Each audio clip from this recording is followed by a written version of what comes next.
Broadcasting live from sunny South Florida, this is KMA Talk Radio. Life, liberty, and the pursuit of fine cigars. Your KMA crew, the Italian Scallion, Paul DeGracco, Alex Tavella, a.k.a. The GOAT, and always telling it like it is, Honest Abe. I like to smoke them like the Winston Churchill, like John Kennedy, yeah. Remember Coach Red Auerbach, smoked up for victory, yeah. Well, you can take my wife, you can take my car, but you can't take my big cigar. My cigar.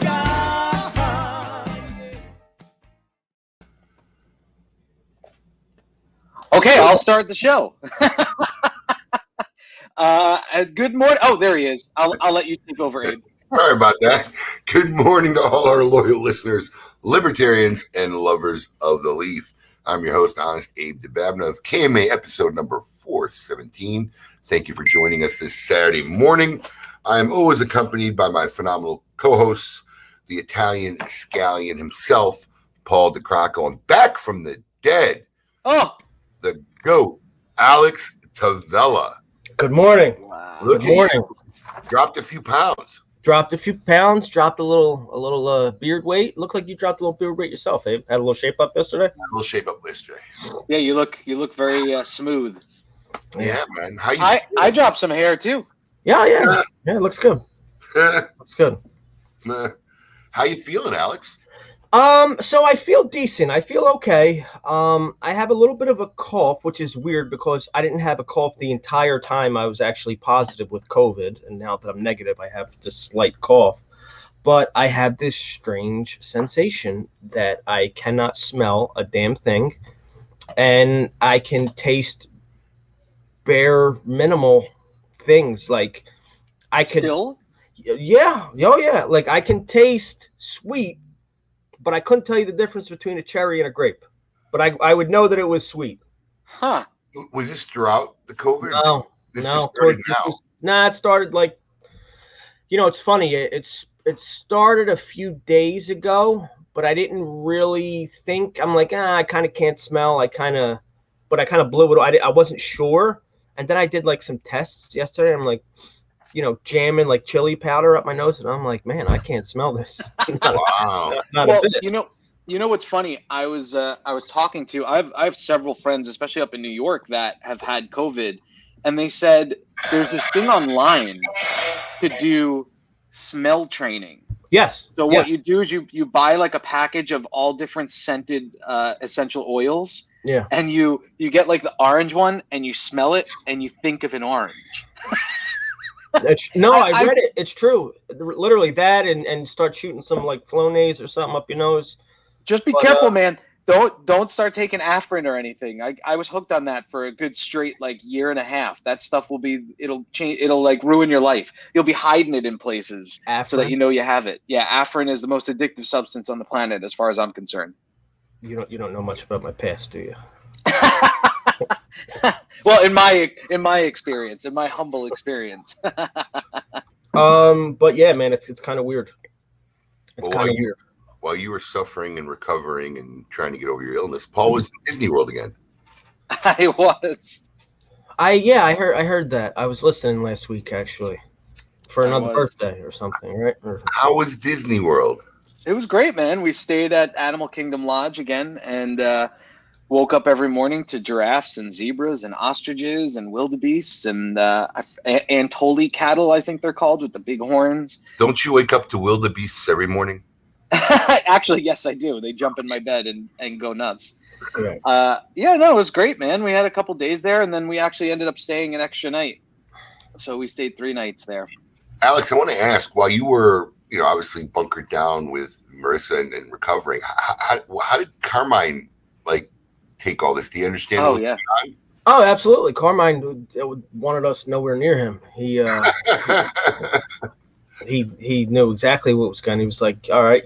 I felt bad for him, but he was spurring it on. You know, I kind of felt bad. Like I got this 5-year-old kid. He comes home and he's like, you know, we're laying in bed dying, and he's just kind of has run of the house. But if I tried to go near him to get anything, you know, a cup of tea, he's like, ah, get out of here. Wow. Oh, that's great. Oh yeah. He's like, go, no, don't touch me. Go away. So I'm like, all right. Yeah, he just kind of had run of the house for 2 weeks. Smart kid. Yeah, seriously. Smart kid. Oh yeah. Well, they tell, you know, in school he's getting, you know, be careful, don't touch if somebody's sick, stay away from them. So he was like, yeah, that includes you guys too. Get the hell out of here. Oh yeah. That's Good great. for him. Smart kid. Yeah. Well, it's good to see you guys on the mend and back amongst the living. Oh, Abe can now take a sigh of relief that people can come back to work now. Did you actually go into work yesterday? Yeah, I did. I stopped by you. We were in our meeting, and immediately during the meeting, Alex got his results and he screen shared with us, and it said negative. He's like, Abe, I'll see you in 10 minutes. He didn't even say goodbye. He just disconnected. And I'm like, Abe, is she really gonna come? He's like, probably. He showed right up. Oh yeah. Oh yeah. That's dedication, man. I'd milk it for another 2 weeks. I still have a cough. I can't. I can't. Yeah, you know, I mean, how long can you lay around in bed? The funny thing is, he's sitting in the office yesterday, and all of a sudden he starts coughing, and everybody's kind of like, dude, it's over. I'm like, at that point, if there's It's over. anybody's cough, you don't have to worry about it's mine. Yeah, Right, that's true, actually, because you have a negative result. So from a PCR test of all things, so you're good. Yeah. Wow. Yep. How about you, Abe? What'd you do this week? Well, this week I kind of had a lot going on because we've been short-staffed and playing catch-up. But my wife and I went and got some. Well, she got a new tattoo, and I had a 20-year-old one revitalized. In fact, I was in the whereby room listening in when we had. I guess what was it, Wednesday night? Yeah. Was it Wednesday? Yeah, you had the reveal Wednesday night, and I was in the whereby room, just trying to kill time, listening to it.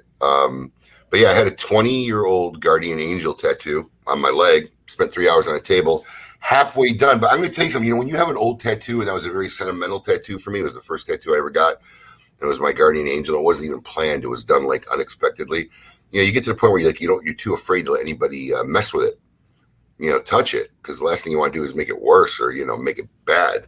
Yeah. But, we went to this guy here that was referred by one of our longtime friends and regulars. In Boca, Tommy, Freehand Tommy over in Big Kahuna in Boca. The guy was amazing. I sat there. He just basically freehanded a sketch on my calf. Maddie. Maddie. Tommy? Yeah, Maddie. Yeah. Thank you, Maddie.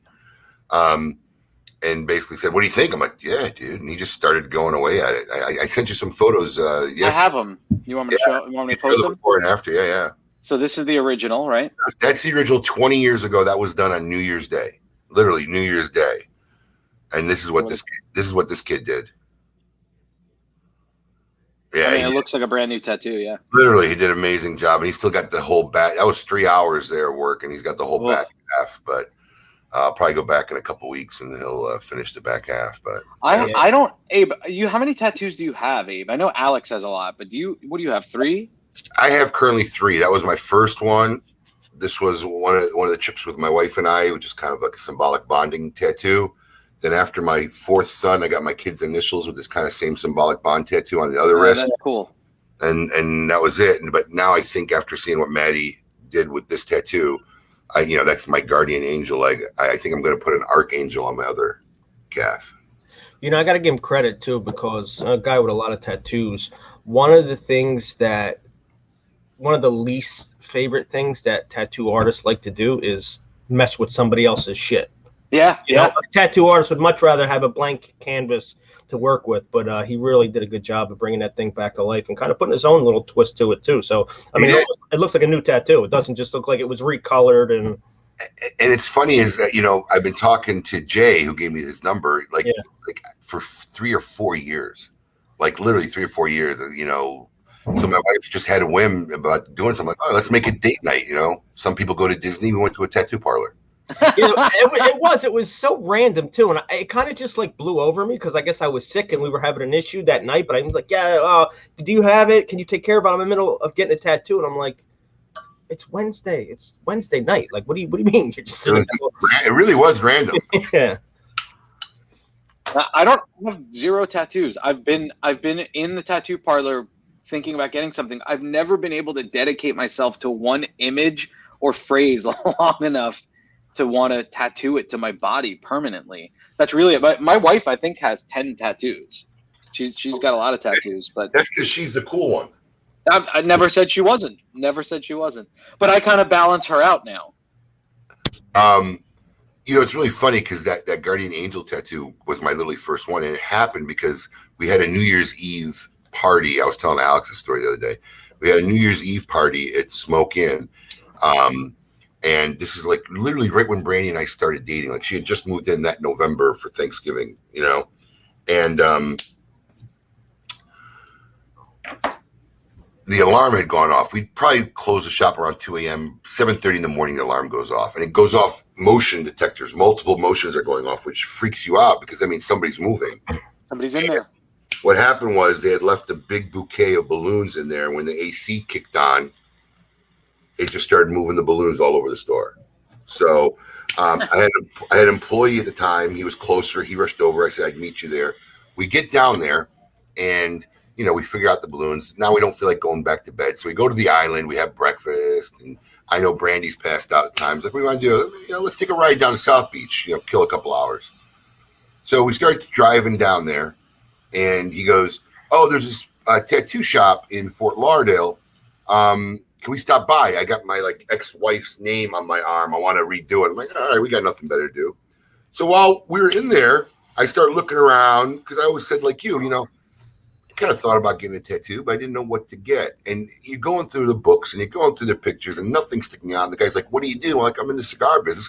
Oh, we got these cigar tattoos. Yeah, I don't know if I really want to put a cigar as a tattoo, And then, I've always said, like, many times in my life when my back was literally against the wall, I didn't know how I was going to get out from underneath it. Shit just fortunately worked out and happened. And I always thought I had a guardian angel. So that's why I saw that picture, that big angel picture. And that picture was only maybe about 3 inches square by 3 inches square, but it was gorgeous. And she's looking out into the horizon. I'm like, dude, I like this picture. Can you do this picture? The guy looks at it and he goes, yeah, man, but that's like, a really detailed photo. Like, I mean, that's got to be a big tattoo. Like, it's got to go on your chest or your back. I'm like, so you couldn't put it on my calf? And he's like, no, man. So then I come around the corner. I was in shorts. I said, what about this calf? He goes, oh, yeah, man. That calf, we can get it on. And that's how I ended up getting my first tattoo. Oh, it looks good, man. Which was really funny because I never grew up around tattooed people. Nobody in my family really had tats or whatever. That's how it turned out. Same here. Honestly, I think my brother got his first tattoo now. He's 45. This one, too. This was a trip Brandy and I were supposed to go to Vegas. I think I've told you this. Yeah. You told us on the show where you had to get off the flight at Southwest, and you were we had to get off. Screw it. We just got a car and went to the Keys, and that's when I got that one. So 2 of them have been really just on a spontaneous whim, and the other 2 were this one and the other one's gonna be pre-planned. I like the idea of the other one with the kids' names on it. Like I would do something like that, but I can't put it on my wrists or my face or my neck or anything because I'm assuming someday I won't have a job anymore, so I'll have to work at a retail outlet again. I used to work at Blockbuster and Tiffany. Put it on your left wrist. Oh, so you can cover it with a watch. I guess that makes sense. I mean, it doesn't matter for you. You own the business. No, and it's not like you have worry about it. You put it on your left wrist. Well, yeah, that was always I never went past wrists or neck. Anything I couldn't cover if I absolutely had to. My wife has a tattoo on her neck, but it's back, like on the back of her neck. Right. So her hair always covers it. Down, right. But when she worked at that big fancy resort that she works at, she has tattoos on her calves too. So she has to always put that. She always had to put that makeup on her legs and on her, on her wrists. She's got, I'd never want to have to go through that if I have to. I think that should be our goal, Alex. We should coerce Paul to get a tattoo. I have no problem with getting a tattoo. I'm not good with pain. That's what I want to see. I want to see you sitting in a chair. Oh, I'll cry. But I would They're get awful. one. I have listen, nothing. I look. I'm the first to tell you, tattoos are awful. The pain is awful. I hate it. I hate it every time that I go. As a guy with a ton of tattoos, the only reason I go back is the finished product, but the process absolutely fucking sucks. Well, I tell you what, this time was the worst time I could remember. And these are sensitive areas too. Absolutely. But it was the worst time I could remember. And he says as you get older, your endorphins don't last as long. So it's a little bit worse the older you get. And then he goes, you're redoing an area that was already done, which is always going to be more painful than is that right? Is that right? It's more sensitive? Yeah. So, I mean, he wanted to keep going, man. After 3 hours, I'm like, man, I think it's Brandy's turn. Get her in the chair. Dude, Quentin is a little creepy, huh?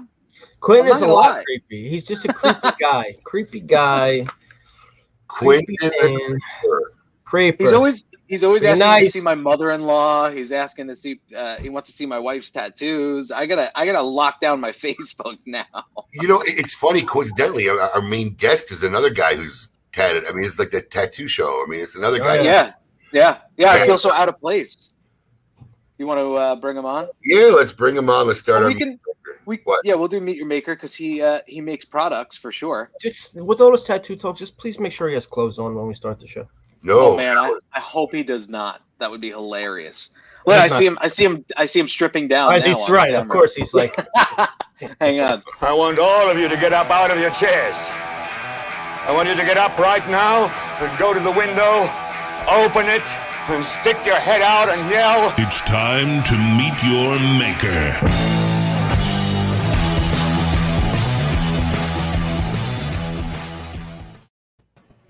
A man who is no stranger to the show here, a guy who we had on maybe 4 years ago before he became the influencer that he is now, from Cigar Prop, Mr. Kevin Shahan. Welcome to the show again, sir.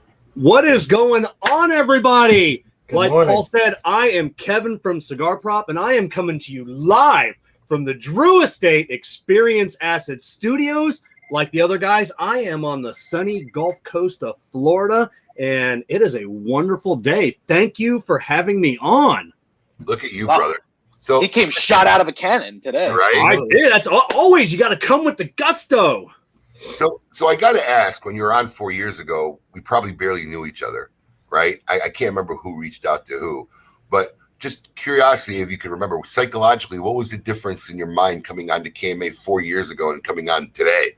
I've been on. This is my third appearance on KMA. The first time I was on, Abe, you were out sick that day.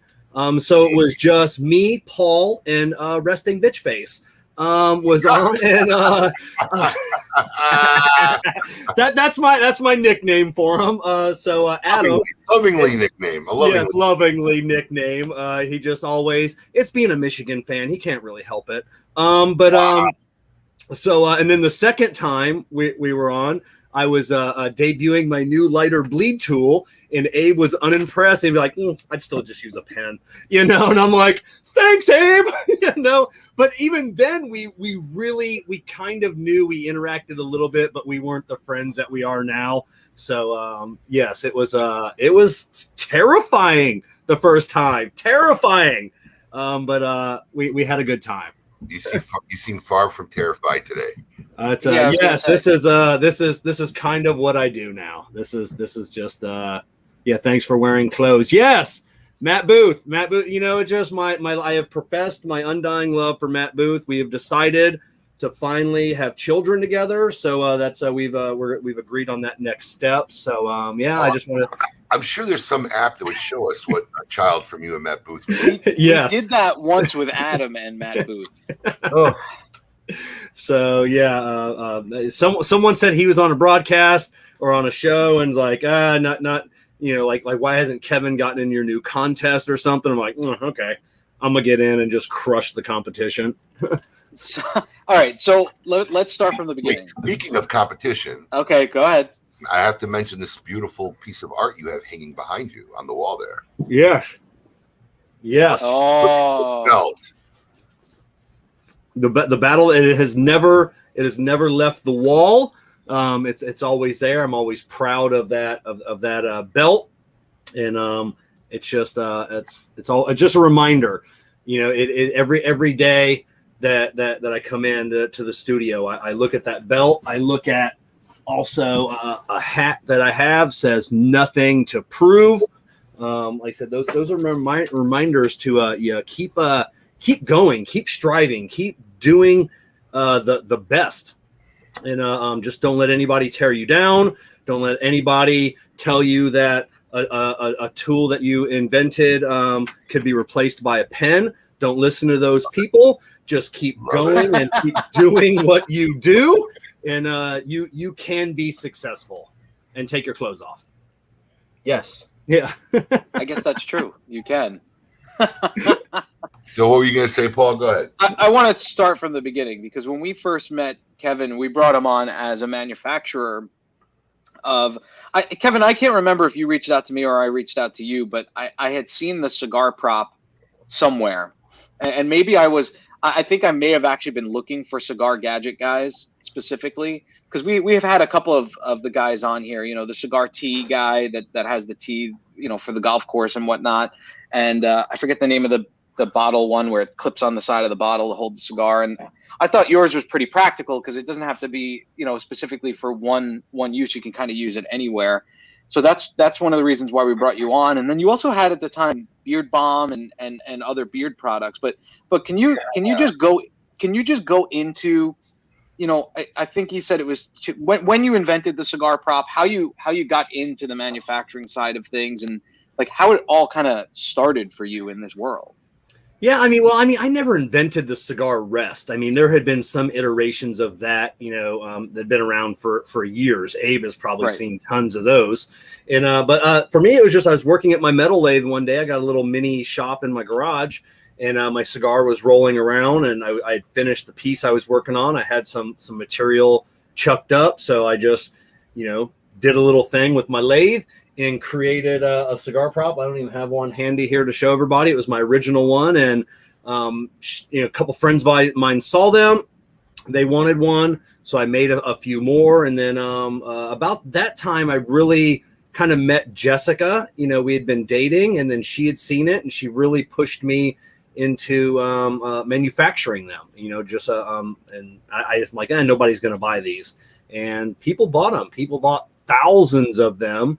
Until the Chinese market, people started knocking them off, making them overseas, you know, cutting my price in half, which at that point I just kind of gave up. You know, I just we're depleting our inventory, slowly getting rid of them. And then we just come up with the lighter bleed tool, which was another thing that I had damaged a couple $100 lighter by sticking a little pocket screwdriver in there in the bleeding port. And I said, figured there had to be a better way. So kind of came up with the lighter bleed tool. And this has been by far the most successful thing. I don't know how many tens of thousands that we have made and sold over the last few years. And it's definitely one thing that's not slowing down. And luckily for me, it's not one thing that anybody has ripped off. Like, I'm still like it. I mean, you know, it's going to happen eventually, you know, because we sell a ton on Amazon. Eventually Amazon's going to pay attention, and they're going to knock it off and make their own and sell it as an Amazon Basics and stop promoting mine. And then that'll be it. But I think the one thing that I have going for me with this item is this time around is the power of social media. So I have no problem with somebody reinventing something that I made to make it better. If you think you can do a better job and do something, but if you copied mine exactly, I think you would feel the wrath of social media, and you wouldn't be in business very long. So for the listeners out there that don't, I'm not gonna, like, no kidding around. I have never bled a lighter in my life, maybe accidentally. What is the purpose of bleeding a butane lighter for those of our listeners that may not know?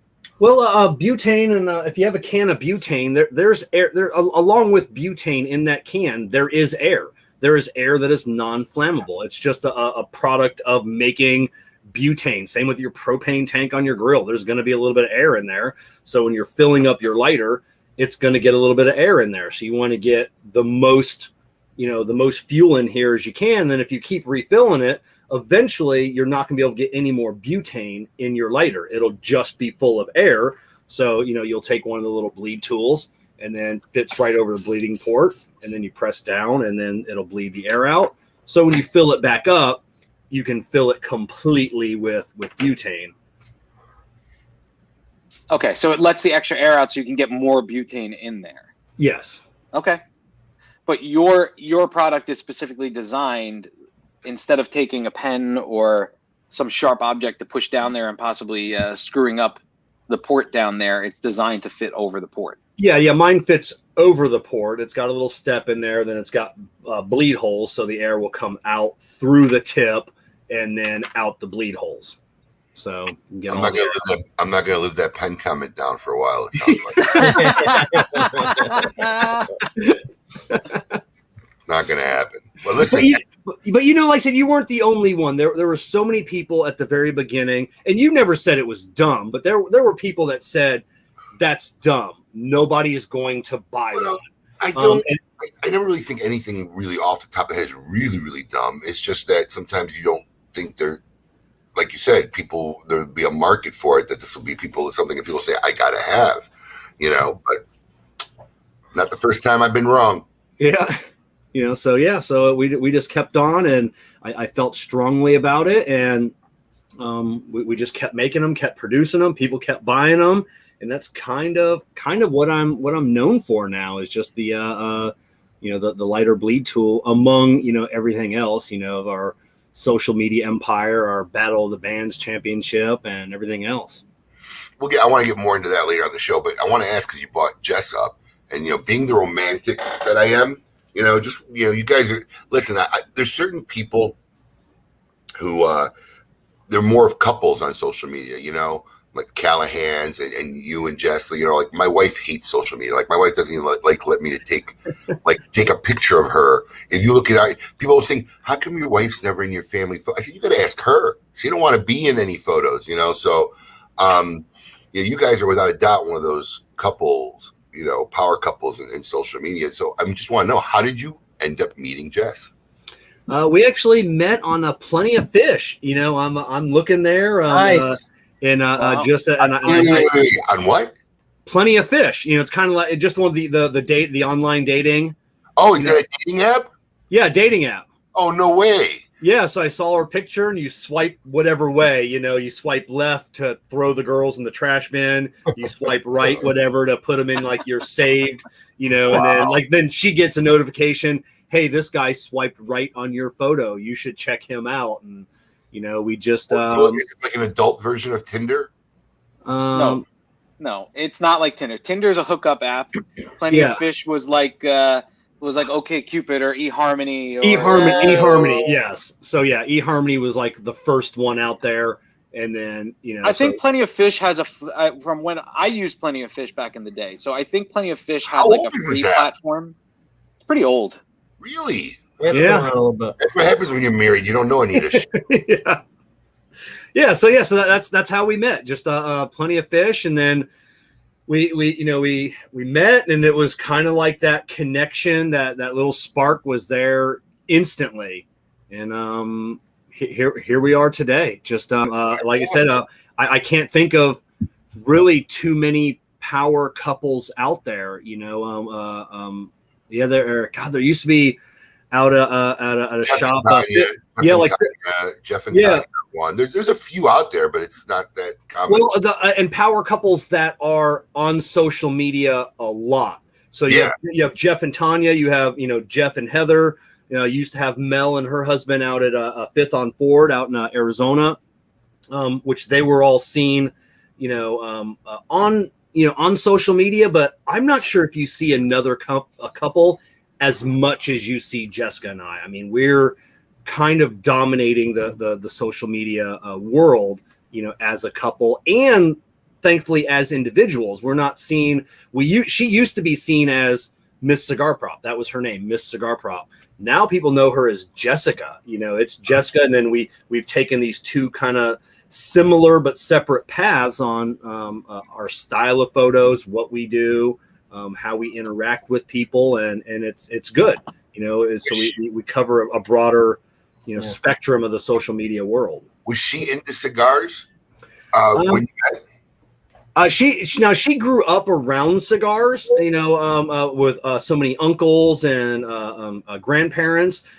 But so she'd smoke occasionally. So when I met her, I smoked cigars. She knew that. And I'm like, would you like to try? So we started her off on the little acid blondies, and then just kind of progressed from there, and probably within the first year, she was up to the Liga Privada T52. She was smoking everything, Herrera Esteli, and now she's kind of known as like the girl that can smoke anything. She can smoke meat under the table every day of the week. There isn't a cigar made that has been able to kick her ass. She, and like I said, there's nothing she can't smoke any time of the day.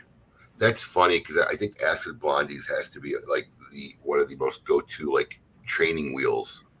Absolutely. Of the cigar industry. When someone like wants to try one but never had one, I probably see that recommended more than anything. It was my wife's first cigar at your West Palm Beach opening. There you go.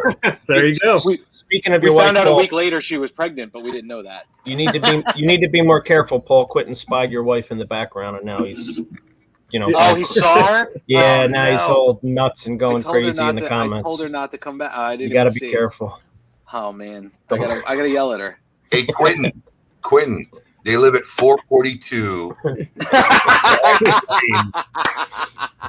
Listen, hey, I'll tell you this: if Quentin is gonna drive down here to meet my wife, Oh, don't say it. Don't say it. Don't even Yeah, give him an inch. Don't even say it, Paul. You have no idea what that boy is willing to do. Yeah.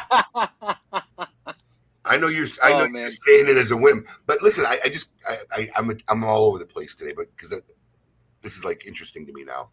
So, Paul, you did Plenty of Fish? I did a lot of dating apps back in the day. When you live in the New York metro area, the easiest, I mean, I don't want to sound crass, but the easiest way to hook up is online, right? So when I worked a lot, I mean, we used to have, this is terrible, but we used to have bets with my buddies. We'd do 3 shows in a day, and then, it'd be like 8 o'clock at night and we're all done. And we'd be sitting at the bar after doing 2 kid shows and an adult show, whatever time we did the adult show, 7 o'clock. So we'd be sitting there and we'd have bets. Whoever could get a girl to show up at the bar first bought everybody's drinks that night. Wow. I'm sorry, vice versa. I'm sorry. Say, yeah, that's what kind of prize is that? Had his drinks bought that night. Yeah. So if you could get a girl to show up first through one of these Tinder, or I was at the very beginning of Tinder. I was single, but so you bought a shitload of drinks. No, dude. See, you say that, but like I'm good with talking to women. My pictures were not, I was thinner then, but like it was more about like. Did you use a different picture? I could find what pictures I used. Did you use a different one, or did you use an actual one? No, I used real pictures, like of me, but like the best possible pictures. Yeah, I think I had like 3. Yeah, you don't put your ugly pictures up there. But I've had a lot of experiences vice versa with girls when I would date online, where I learned that if they were doing their pictures like this with their phone, the angles. Yeah. I didn't want anything to do with that, because you meet the girl and it's not the same girl. The best comment that Alex ever made. What do you call it? Witchcraft. No, Facebook trickery. Sorcery. Sorcery. Yeah. Sorcery. We've had a couple bartenders or people, and we're looking at their Facebook photos, and Alex like, man, they should teach a master class. This is like amazing. Witchcraft. Yeah, the angles. The angles and the lights. And nowadays the filters will get you. Oh yeah. You know what's funny? I know exactly. I know a specific person that you're talking about, bartender wise. Yeah. Filters are kind of easy to notice though, because it kind of like clears every blemish of the skin and everything. Right. Well, it takes away your pores, and it's like, that woman's amazing. She has no pores. Is she an angel? Right. She has no pores left. Yeah. Speaking of which, before we get Paul, why don't you reach out and we should do a show just with Jess? That would be awesome. I would love to pick her brain. Not to continually do your job and come up with good ideas, but I would do that. Yeah, well, I'd love to have her on. I'd love to hear her story. Kevin, was she like the inspiration for the Cigar Prop girl that you had on your original logos? Yeah, she really was. Just this this classic beauty. She was. And then sitting atop the Cigar Prop, which is the throne of the house. And that's what she sits on this throne. She's kind of like the Red Queen, though. So she sits on her throne, and demand, but that's what I need. I need structure. I need to be reined in sometimes, because I can be, all you ladies out there, I can be difficult to live with. I'm not saying I'm not, I'm not perfect. So I know a lot of people think that, oh my God, look at him, he's amazing. She puts up with a lot. Does she have a sister? Yes, she does have a sister, Quentin. She is happily married sister, living in New Jersey. So, and if you think you can tolerate a Jersey girl, that is you can't rein in a Jersey girl. I don't, Yeah, Kevin's too far. I mean, Quentin is too far removed from Jersey to understand, I think. Yeah, I don't think it's possible for him to understand what that box of cats is like. That then Jessica's head, and I shake it up, and then. Now, we talked about tats earlier in the show. You're a pretty tat up guy. How many tattoos do you have? Well, at this point, I can safely say that I only have one. It starts at this wrist, goes all the way down my body, and then it finishes up on this wrist. So I just have the one, tattoo, which it goes all the way to my head as well. Wow. So you have a full body. Pretty much. I've got some open space, that I'm saving for special things. But yeah, we've got a little bit of open space we can deal with. Yeah, that's a lot of work. How many hours? How many hours do you think you spend under the needle? So, for 2 years, I had a standing appointment at my tattoo shop every Friday night for between 3 to 5 hours for 2 years. Wow. So, dude, that's dedication. Were you getting to the point where were you just starting to dread Friday nights? No, back then I loved it because it's a tattoo shop. It's the camaraderie. It's just hanging out with. It was almost like a party every Friday night. Just we had fun. Everybody talked, told jokes. It was a good time. After the tattoo session, we all went out to eat. Had a few drinks afterwards, and it was just about. It's still my family. They're my tattoo family. So it was. It's like a cigar shop. It's just like a cigar shop. You look forward to going because that's where you unwind from the day. It's just a cool place to be. That's where you unwind from the day, where they stick needles in you and make you bleed. Yeah. Kev, how bad was the head? Surprisingly, not that bad. So, what was your worst spot? The hands down the ribs. I hear the ribs all the time. The armpits are pretty. I have my armpits 100% done. Those are pretty tender. Now I don't have my butt done, but I've got a buddy that's got way more tattoos than me. He said he had one of his butt cheeks done. He's got them on his neck, face, everywhere. He said never again. He goes, that was the most painful thing he had ever experienced. So he's walking around with one butt cheek done. Yeah, it was just like a small tattoo on one butt cheek. And he said never again. He'll never do it again. Wow. Interesting. So. Wow, that would be the last place that I would think that it would hurt so bad. I would think the chest would be really bad. Chest is bad, but most people will say the ribs. Yeah, the ribs is almost unbearable. It's almost. It'll almost make you go insane. Like the pain is so intense. You just from the very first to second to the very last second, you think you're going to freak out because it hurts so bad. Wow. So now get back on cigars, because now you're just listening to this conversation. I'm starting to dread going back in another week. I don't know how you did it every week for 2 years. How did you evolve? So you're making product, and you were making stuff. You were making beard balm, because I remember, I think after one of those shows, I took you to our barber shop. Yeah. And Adrian loves your product. Are you still making the beard balm stuff? Yeah, we still make it. We still sell it. We've done that for years prior to getting into the cigar industry. So I really don't promote it anymore because it's just one of those businesses that have grown organically.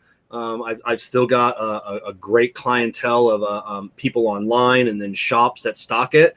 So it's not anything that I really have to promote. There's a lot of different products out there, now that places like Walmart and Target have gotten into the beard product game. We really don't promote it too much, but we do a good business, and it's just something that just keeps going. But yeah, another thing, I started that because I needed a good product.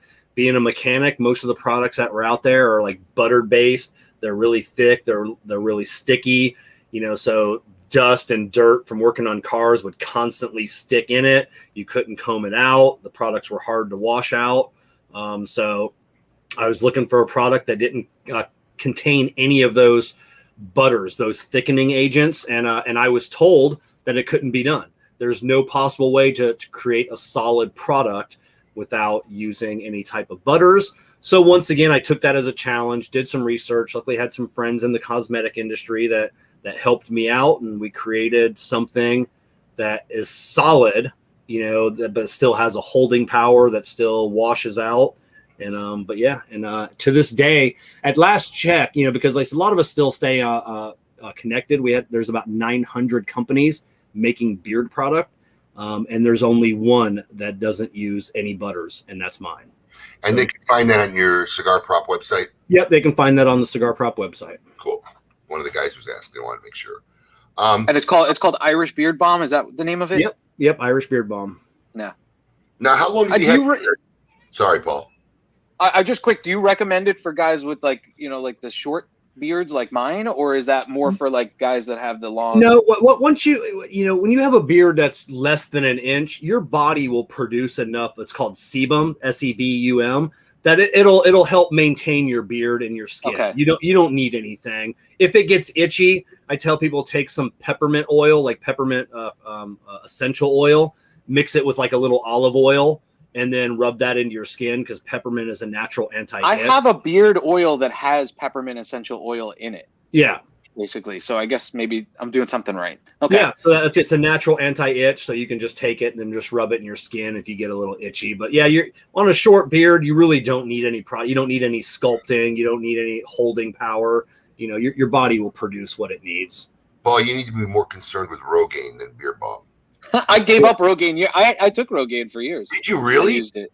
I used it for many. I tried it. I was wondering if it worked. I had like a little spot.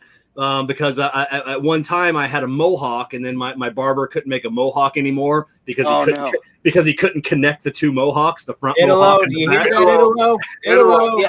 Italo's almost there. Yeah, Italo's pretty much there at this all point. balding here. Yeah, little fluff, and then he's got this horse mane. Yeah, on the back of his head. So yeah, I did Rogaine for like a year and taking pictures and documenting because I thought it'd be a cool video, and it didn't work. Yeah, me too. I took pictures as well. I had long hair at the time, so it was harder to see. But maybe it stunted it for a little while, but it definitely did not get any better. And then it's so much work, and you have to be careful with that product too, because it says like make sure you clean your hands immediately. Do not touch anything else. Do not go near children. That's not a lot of work. What's a lot of work? What Paul? Yeah, washing your hands is a lot of work. Yeah. Paul doesn't wash his face in the morning, so that for him that's a lot of work. Yeah. But I did wash my face this morning because I took a shower, and that's when I washed my face. No, we're not talking about that. We're just talking about washing your face every day if you don't take a shower in the morning. But I started balding first year in college. I was like, what the fuck is going on? So you were pretty young, yeah. Oh, yeah. I started balding first year in college, and I think by 2021 or 22, I did the hair club for men. Oh yeah, you said you did that. The Cy Sperling. I'm not only a president of the company, I'm also a member. Yeah. Now that's actually a lot of meat. That shit was a lot of work because what they do is because you got real hair growing here, just not down the middle. And I think it would have been more practical for guys that just got like the monk balding spot here. But when you don't have hair here in the front, so you go into the barber shops and they sew a track into your real hair. So they shave this little track.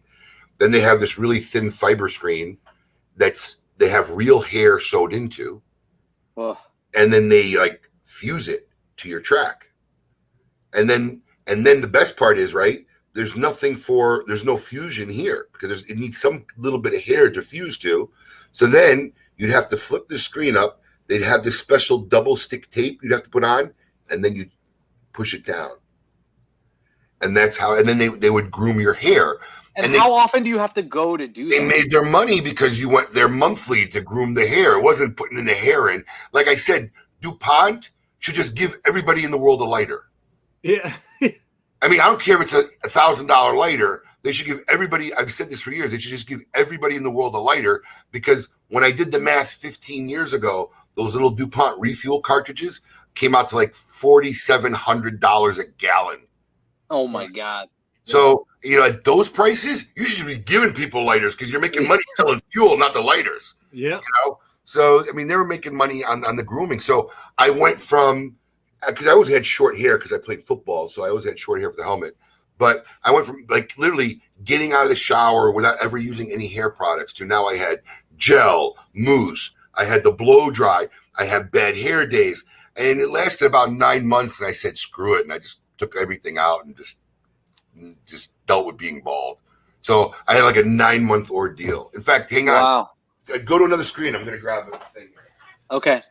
I've actually, so I've never done that, but when I've done, in my acting days, when I had to do shows where they didn't want me to be bald, they'll take that stuff and sprinkle it in your hair when I had longer hair. And it's like fine fiber rice.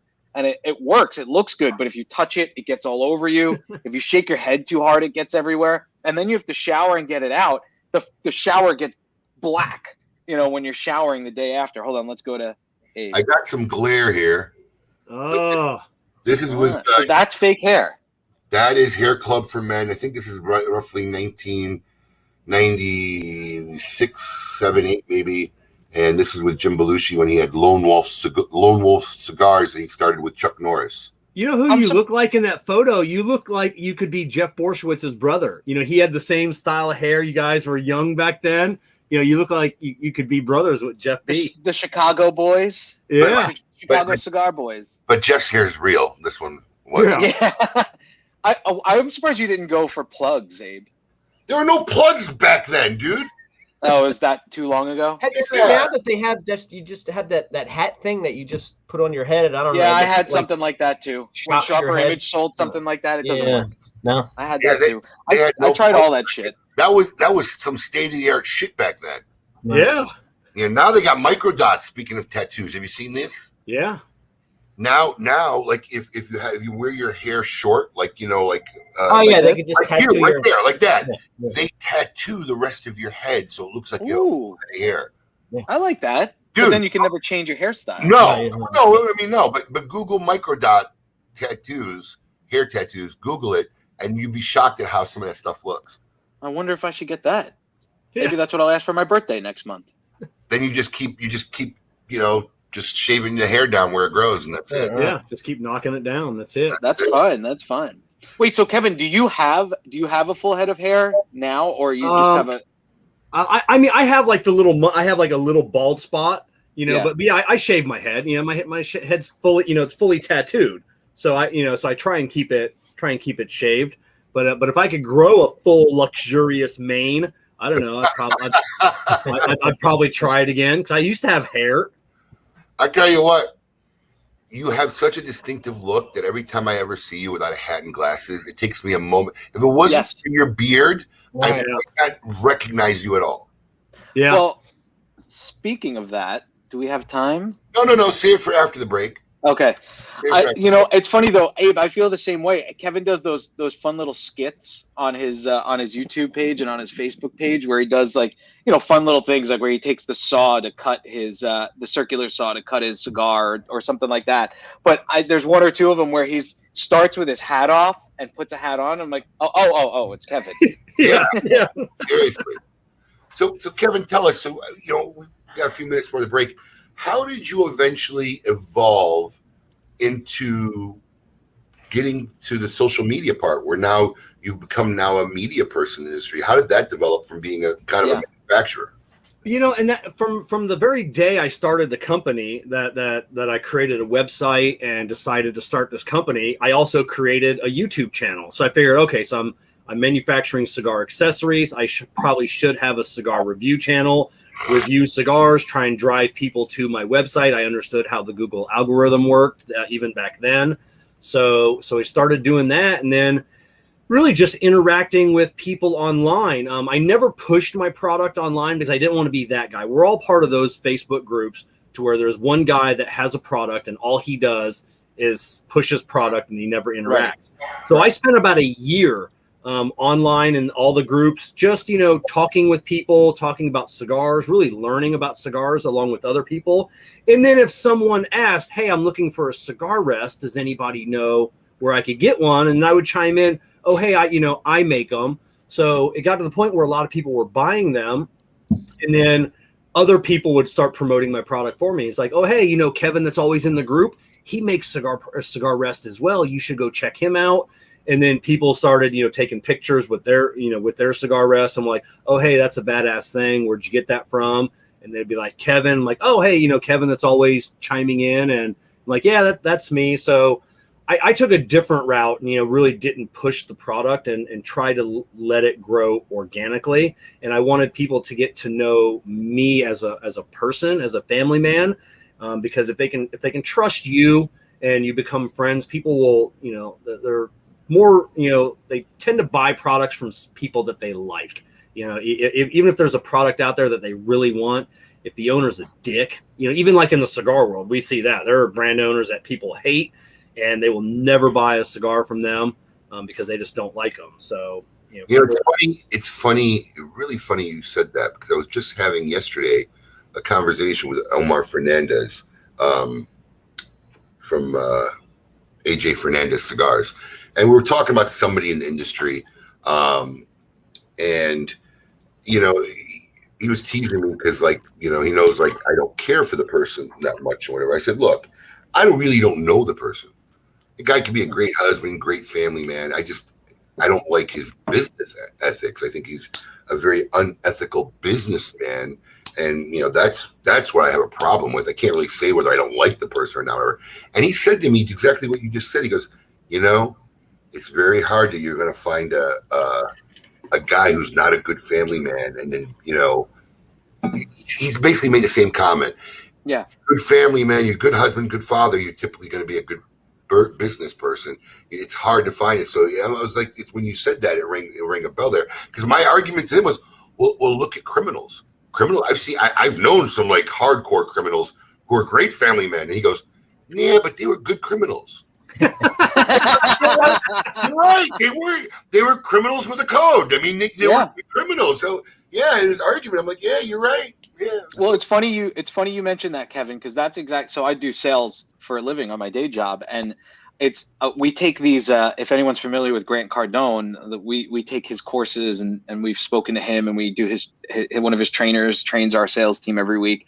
And I'm always the guy that goes against what Grant does, what Grant says, because he says people don't have to like you. They don't have to. I'm like, the reason why I have clients that have been with me for 6 years, even when things don't work, is because they trust me and they like me, because they know I'm not going to screw them over, that we do everything we possibly can to make things work for them. So I completely agree with you, Kevin. There's products in my life where I've met owners of products or people that work for the company as a higher up that I just don't like, that I will stop giving them my money.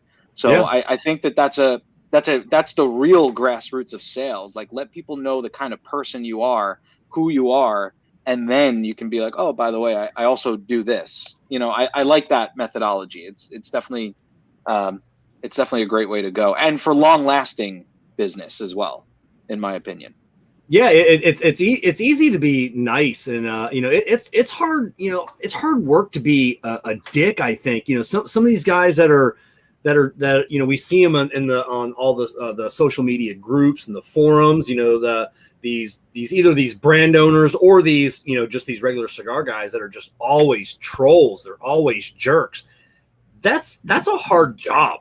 It's a hard job to always be a jerk, always looking for that comment to see if someone meant something else or whatever it is. But to be a nice guy and just have fun at this, that's easy. It's too easy to do that. So just why not do it? Well, on that note, before we go, who's in the wind tunnel? That's a good Sorry, question. it's me. I'm Oh, running. Oh, so we obviously don't have a pre-recorded video today. Clearly. No, we do. We do. Sure. I had But what are you running I had a from? mini emergency. I had a mini emergency here, and I had to run into the other room to grab the dog. Listen, the dogs. One of my dogs Oh, boy. is like vindictive against my children, and she shits in their room. And I looked, and they weren't on the bed next to me because my wife left the damn door open, and I ran back there to grab them. And then I heard you saying, on that note, I'm like, oh, shit, we're going to go to break. So I ran as fast as I could to get back here. Well, listen, we're talking about, how hard it is. It is a hard full-time job if your job's to be a troll and whatever. But, Yeah. I want to get more into Kevin's media role and what's happening in media. And, we're going to get more into that right after this break. So don't go anywhere. Keep it lit. Surgeon General warning. Cigar smoking can cause cancers of the mouth and throat, even if you do not inhale. Without this rich and profound history, it only makes sense to showcase one of their popular cigars after Mr. Henry Clay. Receiving a top 10 spot in Cigar Aficionado's top 25 cigars, the Henry Clay Warhawk has top-notch construction while boasting with complex flavors. Cloaked in an Ecuadorian Connecticut shade wrapper with a Connecticut broadleaf binder and a Nicaraguan Criollo fillers, this medium to full-body smoke has flavor notes of toasted almonds, earth, and a peppery finish that pairs nicely with a lemonade. It is available in 3 sizes, Corona, Robusto, and Toro. If you're looking for a cigar that has an abundance of flavor and history, then this 95-rated Henry Clay Warhawk is the cigar for you. Surgeon General warning. Cigar smoking can cause cancers of the mouth and throat, even if you do not inhale. I know, it's tough, man. It's tough, and then they get old and they need money from you. Oh, hello. This is what life's about. When we're not on KMA Talk Radio, we're regular people. We like to enjoy fine cigars and sip great wine, like Bonner Private Wines. And our friends here all know about the finer things in life. And KMAWines.com is your place to get some of the rarest wines out there, including a wine from one of the highest vineyards in the entire world. That's 8,950 feet. It's called Sunal. You can find it at KMAWines.com. And right now, KMA Talk Radio listeners get a discount on both shipping and on the products themselves. So try it out. We're in great company here. We all enjoy it. Go to KMAWines.com. Excuse me, I'm in the middle of something. Go ahead, Abe, take over. So I said to him, who the hell do you think you are? Welcome back to Hour 2 of KMA Talk Radio, episode 417. Today, our special guest is Kevin Shahan of Cigar Prop. Were you trying not to wake someone up during that commercial, Paul? Maybe. Very low. Very Maybe. low. Yeah. I could barely hear like every other I word. know. I The realize best we that can now. afford, Kevin. The best Yeah. we can afford. Were you trying not to wake the kids up? Yeah. Yeah. Yes. That You know- was the same night as the shower, but the shower is way far removed from where the kids are. So we have these now mics that you could Bluetooth or whatever, however they connect, but they're the lapel mics that work with an iPhone. I'm gonna have Brian order you one so that if you're away, you don't have to wake up the kids, or God forbid, wake up the dogs. KMAWines.com. That's all we need to say. I talked to Yeah. them. I talked to them this week. By the way, we're gonna get some more. We're gonna get some more wine in. Nice. Yeah. Nice. Good stuff. Well, nice for you guys, I guess. Yeah. I get the short end of that stick. Yeah, you really do. I feel bad. Not that bad, but I feel bad. I feel like I should be doing the advertisements. My name's Alex, and I haven't had a drink in 11 years. But if I did, it would be by the wines. That's actually pretty good. We could do that. That would be funny. If I did, I wouldn't waste my money on crap wine. Yeah. I would drink Bonner wines. That's you guys gave it away, but that would have made a good skit. Yeah. We'll find something. I got to record more. That was I only had 2 pre-recorded ones, so that's it. I couldn't do. I tried doing one. I doing one told him for he should have Disney, went out and it where didn't the work. giraffes were and done it out in Disney. I tried. It Told just him. was not working. I told him Those pins. he should have been like that guy from the insane asylum, went under the thing where the elephants were and did like a Bonner's wine. There you go. That's Disney. There's no chance of getting near those animals. So, Kevin, when you started doing your YouTube reviews and interacting with everybody for your product, was it in your mind that you would become a hardcore and focus so much on really becoming a media person in the cigar industry? That not at all. I mean, that was in nowhere in the back of my mind that I would ever do an interview, have a live show, have a popular Instagram, TikTok, all that. That was never in my mind that I ever thought that any of this would happen at all. At what moment did you realize? Because look, Kevin and I we talk often, probably every week, and Kevin's personality, even my personality, because you have growing pains. You don't realize how big the reach starts to get. And I think Kevin kind of stepped in it a couple times, making comments that kind of got taken bad, because when you're in your own little microcosm, you can do a lot of things, and you're basically surrounded by people who understand you and have like-minded. But as your reach grows, we get it all the time. We used to get in so much trouble with our hot weekly deals because there were always parodies, and right. We were very ambitious with some of these parodies early on, and then we would get like hundreds of emails. How dare you? And like, what do we do? And it would happen. It happened 2 or 3 times. I remember one year it was a Robin Williams tribute, and we had done like a James Gandolfini tribute. Our hot weekly deals is usually it's our tool, it's our vehicle to weed out SKUs that are slow and we're probably not going to no longer carry on the shelves. So we sell this stuff pretty much either at cost or even at a loss sometimes.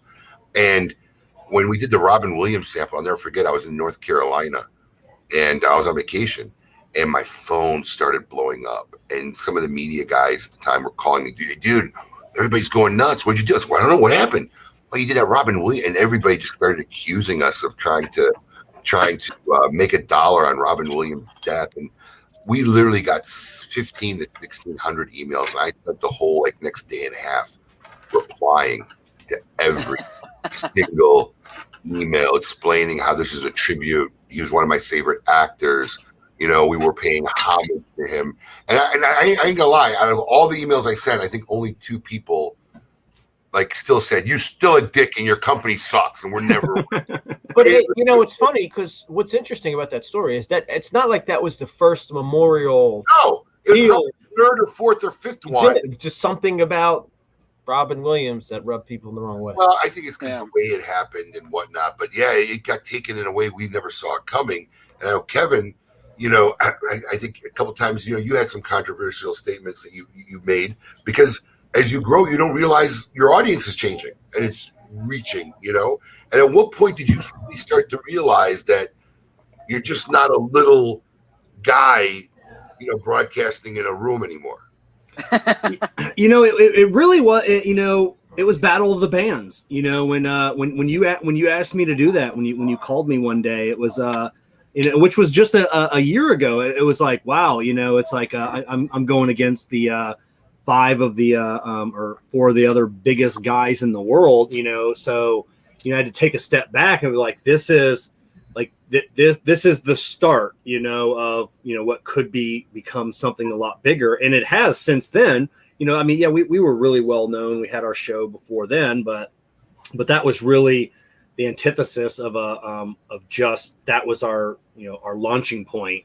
And yeah, I kind of miss some of the days when I could say whatever I want. I could share a meme from Chrissy Critchfield and not get not have people like, oh hey, that was that's mean. And it's just like, all right, so now everything we kind of say on social media or things that we share, I kind of got to take a step back and be like, okay, so could this possibly irritate anybody? And sometimes I still post it. But the majority of the times I don't. We just, that during the election cycle, we didn't get into it. I think I said like 2 different things or shared 2 different memes and instantly got blown out of proportion. I deleted them after like an hour and I'm like, all right, so this is where I can't go. I can't go politics. Religion. I love, I said, I'm not a religious guy, but I love talking religion. I can have those good conversations with people. and I've dedicated whole shows about religion, talking with various people. But yeah, so you just gotta be careful, So yeah, Battle of the Bands is when I kind of knew that I had become big, I guess is what you'd say, but really it was what started us off was the original Red Meat Lovers Club launch down with you, Abe, and then reached out to Steve Saka. We had kind of interacted online a little bit, and then he agreed to do an interview with me, and we talked. He told an amazing story instantly, and it's still to this day my number one viewed video on YouTube. I didn't know. Yeah, it was that was the start. So that interview with Steve Saka at the original Red Meat Lovers Club, that was the start of the social media world. Like I said, that was right there and told me that I knew how to interview people. I knew how to interact on camera, and we just grew from there. So yeah, that was at the dinner with Evan Darnell. Yeah. At his clubhouse. I remember that. Yep. That was it. That was the night. That really was the very first night of the Cigar Prop social media world where that got started. Well, the problem where we went into a lot too is because look, when you start with a smaller core group, people actually know you on a personal level, right?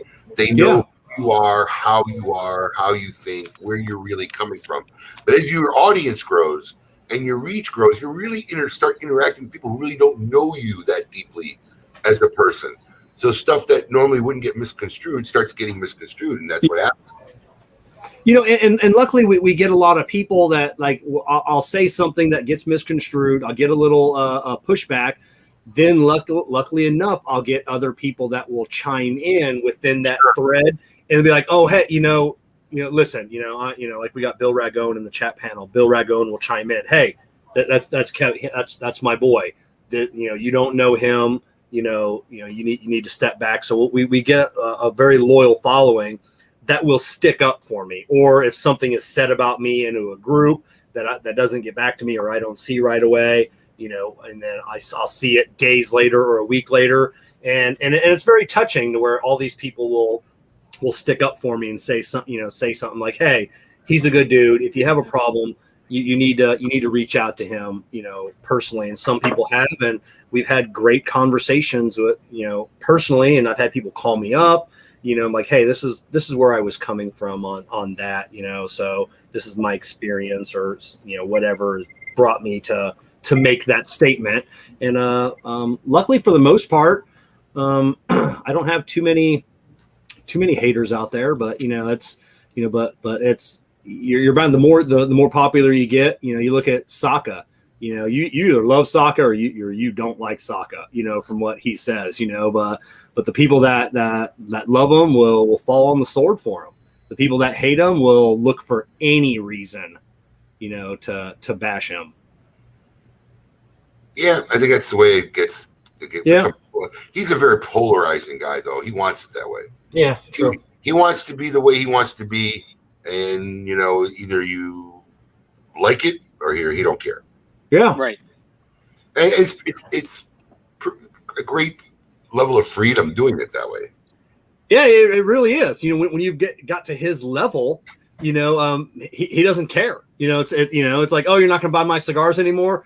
Good, because that other guy that can't find my cigars, he wants more of my cigars.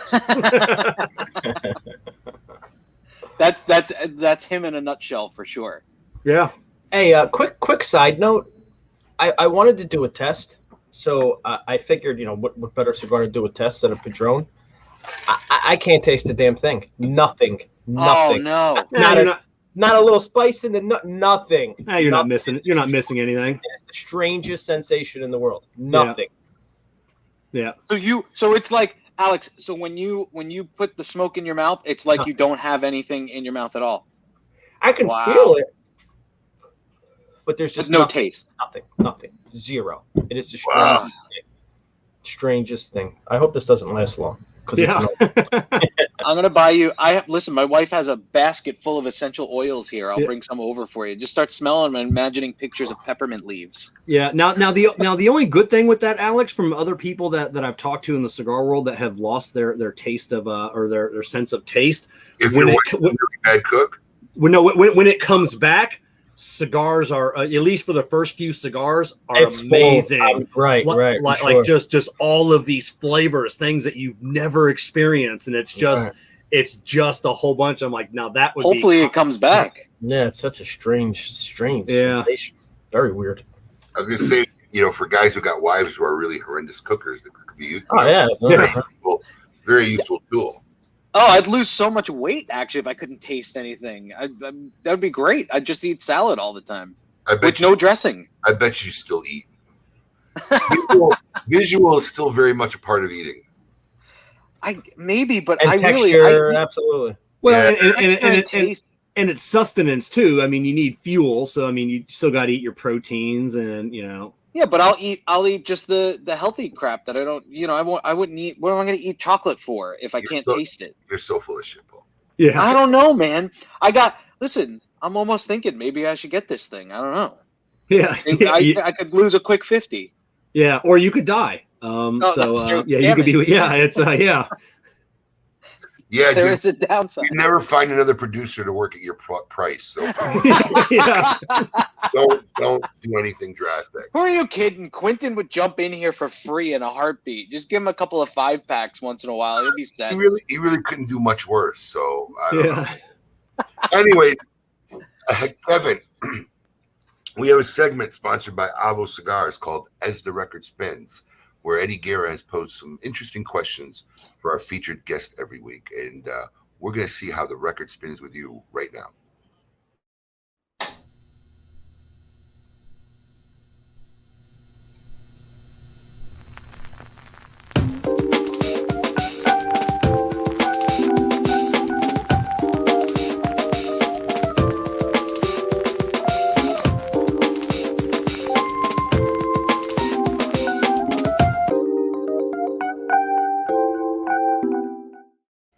All right. I love that song.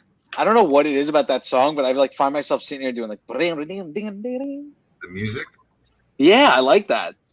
There you go. All right, I'm gonna send it to you so you can have it as a ringtone for your phone. Great. No, all my ringtones are Disney theme park sounds. Oh, of course they are. All right, you ready, Kev? Yeah. Your question from Avo Cigars as the record spins is: if you had to live in another time period in human history, which would it be and why? It would be the future. I would want to live. Is that an answer? The future? Because the past is horrible. Everything about the past sucks.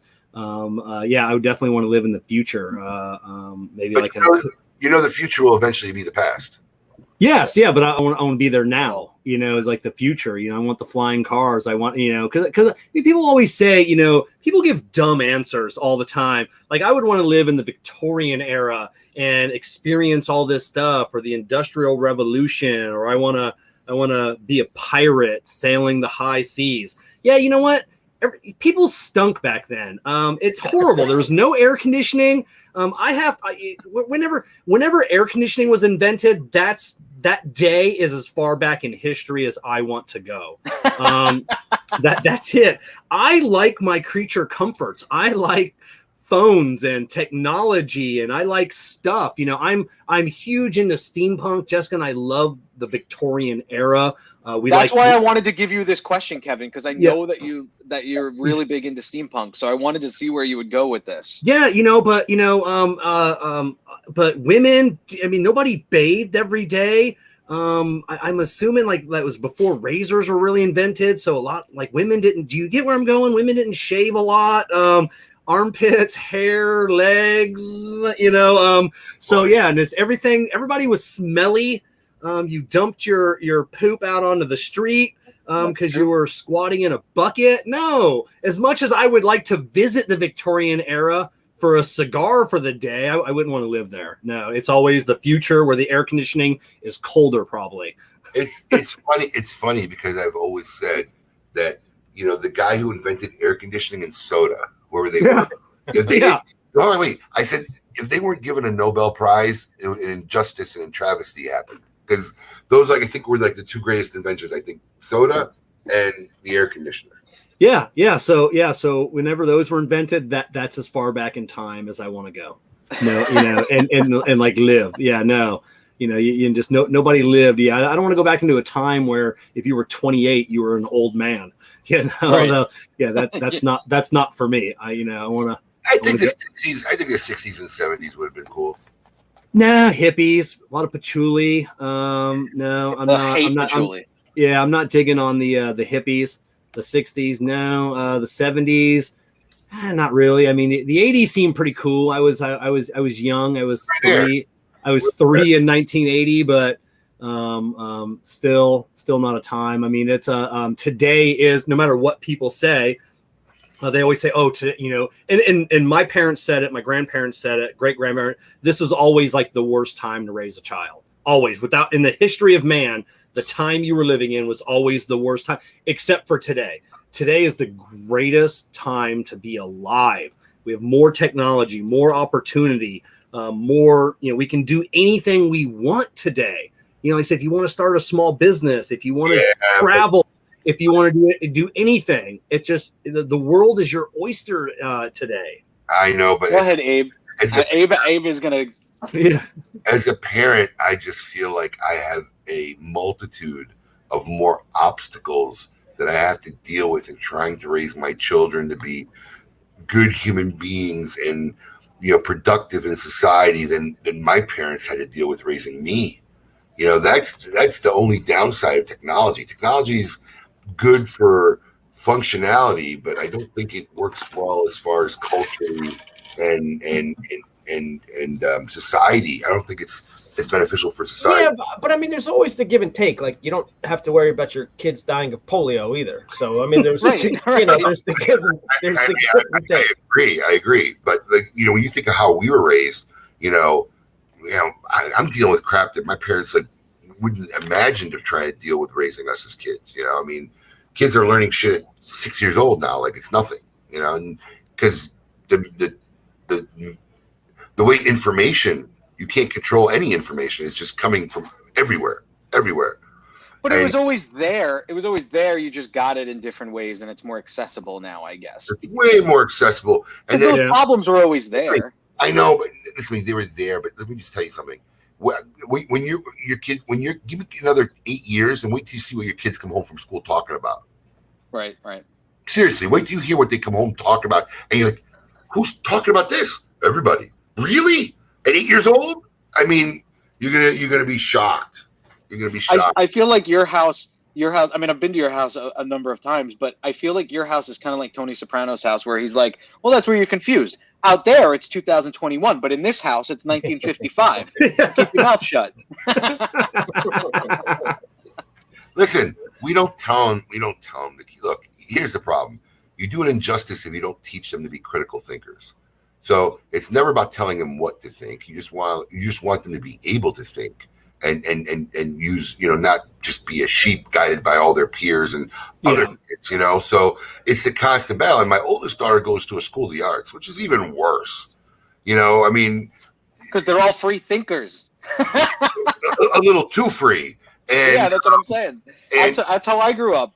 But she seems to have maintained a really good balance and a tethered to earth still a little bit, and sees the sometimes insanity of what's going on with her peers, and kind of proud of her in that sense, So hopefully he'll stay, and hopefully he'll transcend to the other three. I was just gonna say that's one down. Yeah. More to go. Hopefully he'll transcend. Well, listen, in the words of who's that famous Mexican comedian? Mencia. Yeah. Mencia goes, "That's why my parents had 13 kids. It was probability. They figured it was probability." Oh, maybe I should get on more. No, listen. If you only have one kid, man, you got one shot. Yeah. And it's funny sometimes when I get really mad or really disappointed, I say, "Well, at least I got 3 more." Yeah. I say that right to them. At least we got your other brothers and sisters. Maybe one of them. So, speaking of hard times, Kevin, you and your wife had a difficult time in the beginning of the pandemic, right? I wanted to ask you about the situation at your house, because you were both essential workers, right? Yeah, we were both essential workers. We couldn't stop working, which thankfully, we're not rich by any means, so it was nice, to be able to continue to work. But with two younger kids at home, and a lot of people know that Wyatt has Down syndrome, so he has a compromised immune system. Gabby has Asperger's. So we didn't want to bring home anything to the kids, because Jessica's parents, help watch the kids when, days here and there when we need them. So, and they're older, they're retired. So we couldn't bring home anything for the kids, because Wyatt doesn't just get sick. Wyatt gets really sick. And then with, his grandparents, that they're at risk for, when older people get anything, the flu, a common cold, it can be a risk. So we made the decision to, in talking with her parents, and they really brought it up that they wanted to take the kids for a little bit, because nobody knew where the world was going. So we lost the kids for 60 days. Wow. And I was going to ask how long it was. I did. Yeah, it was a couple of months, and Jessica, she had never been away from the kids ever, and so just had to FaceTime every single day, sometimes twice a day, and just getting caught up with the kids. And it was devastating for her. Now, me as a dad, I knew where the kids are. They're in a safe place. They've got a roof over the head. They're, actually they live in a nicer house than they lived in here. They had a pool on the water, a boat, so for them, it was the greatest summer vacation. It's like going to a resort for a couple of months. But yeah, so as a dad, I was able to separate myself from my feelings on that, and just know that they were taken care of. So as much as I miss them, I knew they were, they were in good hands. But Jessica, being a mom, moms are, that's the bind, that they're the children. So she had the most difficult time. When and why did you decide to bring them home? It got to the point to where, it was, like nothing was changing. We knew that, masks worked. Like I said, it was, it wasn't this global catastrophe. It was, but it wasn't, you heard these Orwellian, thoughts of like the world's going to come crumbling down, and 10 million people were going to die. And, 1 out of every 3 people were going to contract COVID. And then after a couple of months, when we realized that really wasn't the case, it was still bad, but at least there were measures that we knew we could do and take to where we could keep the kids safe, keep her parents safe, and and the world never did come crumbling down. So so we were able to bring them back home, and luckily everything's been good. Hats off to you guys for being able to do that, and thankfully you had her parents there to be able to do that. And I mean, like you said, you feel lucky that you guys were able to keep your jobs, because so many people did lose jobs, but it had to be tough on you. And I think you posted the video when they first came home, right? Was it? The dogs were going crazy. Our dog Stella and Wyatt, they're best friends. They're absolute best friends. I mean, just the bond between them is unbreakable. So she was more excited, I think, than Jessica. I think I remember like she pushed Jessica out of the way, and there's Stella greeting her babies. So it was a good moment. Wow. That's something. Well, listen, before we bring on Coop, everybody's very familiar with the great work you do today. And I always like going back in time to see how things compare, how we used to do things 20 years ago and now. Paul's got a video from one of your earlier reviews. Let's take a look at that and compare it to the work you're doing now. Hi, everybody. Today I'd like to show you a couple different scarves I made on my Nifty Knitter round blue loom. I got tired of utilizing just the standard E-wrap for making all my scarves. It got a little boring, even though they are nice. So I decided to incorporate the pearl stitch in on a couple of my scarves.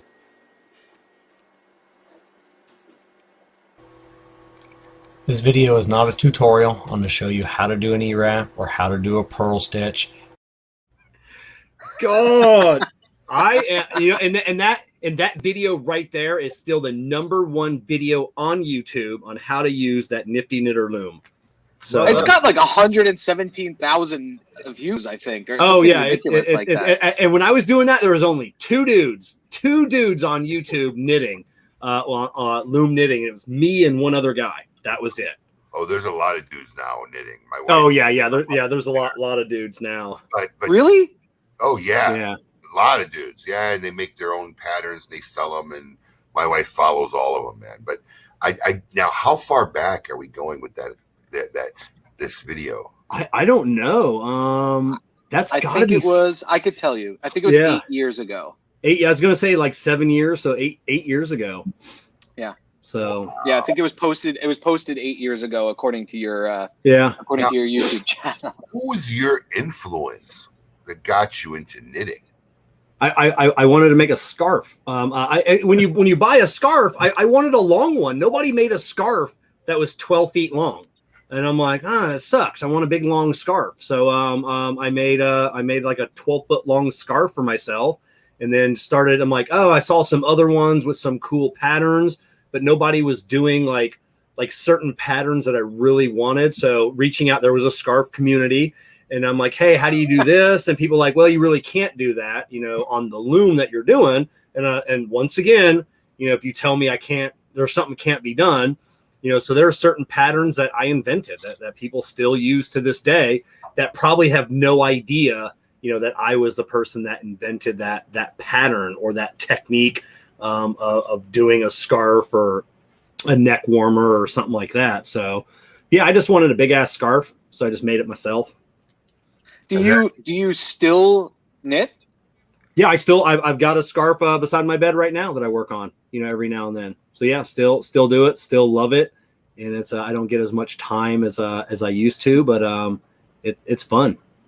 Just to clarify, you live in Florida, so there's not really much use for especially like wool scarves, right? I mean, sometimes when being cool means being uncomfortable. It's when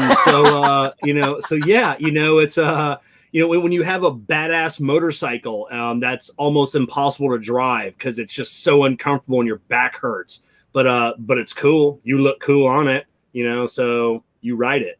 Same thing with having a scarf, in the wintertime and it's 80 degrees out. You look pretty badass, so you wear a scarf. Okay, all right.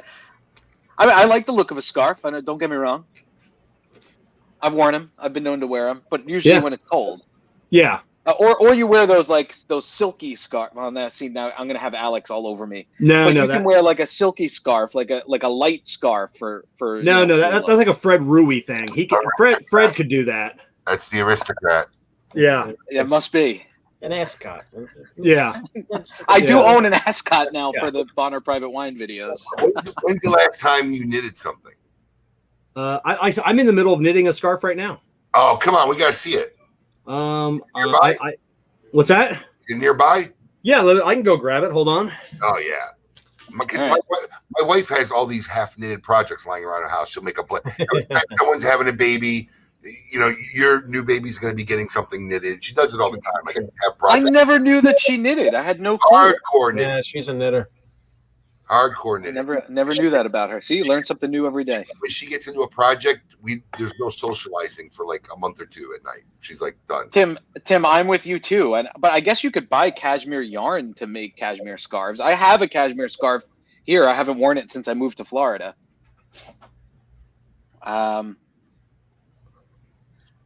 He's doing one. I can't.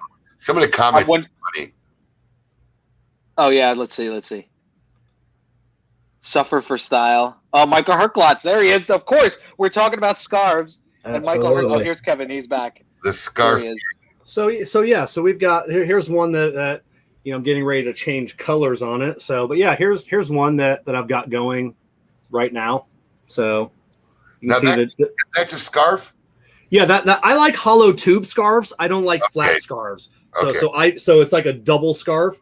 And it keeps you warmer. So I like the hollow tube scarves and they're a little more difficult to make, but I think they just come out a lot nicer. Could you make a Ferio Tego colored scarf for Michael Herklotz, who's watching right now? I probably could. Like I said, I've done like I made one for my dad that was a scarlet and gray for the Buckeyes, and I've done a couple different ones. So yeah, Paul is so excited right now that it actually warms my heart. How excited Paul is! yeah. So I'll have to look into that for Michael. I'm trying to think of other times I've worn I mean, I guess you wear a scarf when you go to soccer games. When I would go to Red Bulls games in New York, I have a Red Bull scarf. I never wore a scarf in my life till I moved to Florida, and then after many years would go back to Chicago for a winter. And you need it, right? Yeah. Because growing up in Chicago, I never wore gloves. I mean, it's like, he's like, we got it, no problem. Then your body acclimates coming down here, and now like 40-degree weather is brutal. Yep. Yeah. So, agreed.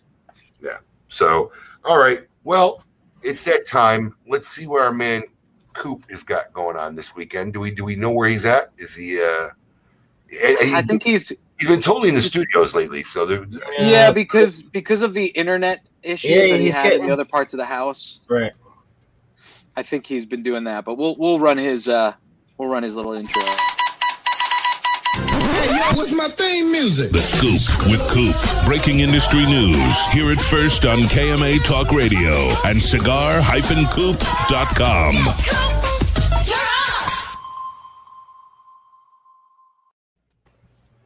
Good morning, everybody. Yeah, good morning. Good morning. Good morning. Wait, Paul, you wore scarves to Red Bulls games?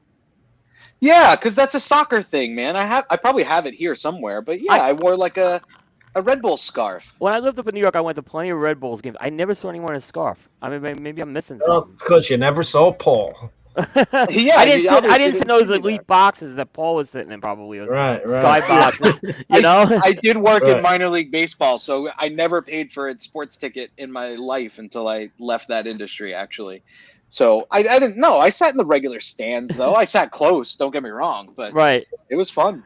Right. I mean, I went to the old Cosmos games before that, and I mean, people were just dressed in flags and stuff like that back then. Cosmos versus the Chicago Sting. Oh, what a rivalry. And you guys always seem to have a way to beat us, too. Otto Marheidek, Karl Heitz Granitza. Yeah.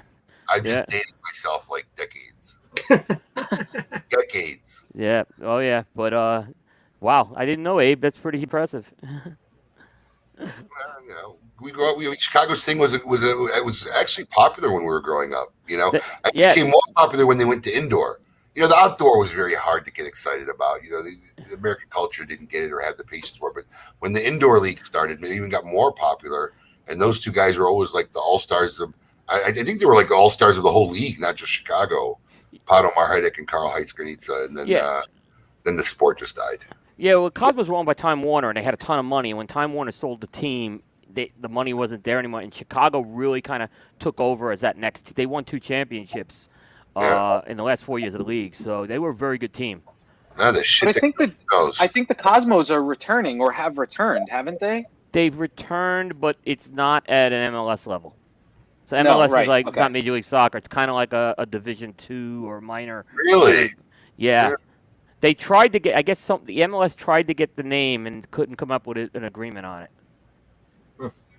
All right. But they do exist because I've seen people go. They do. Games, they are back. It's like a minor league type of soccer thing now. Yep. The name's still out there.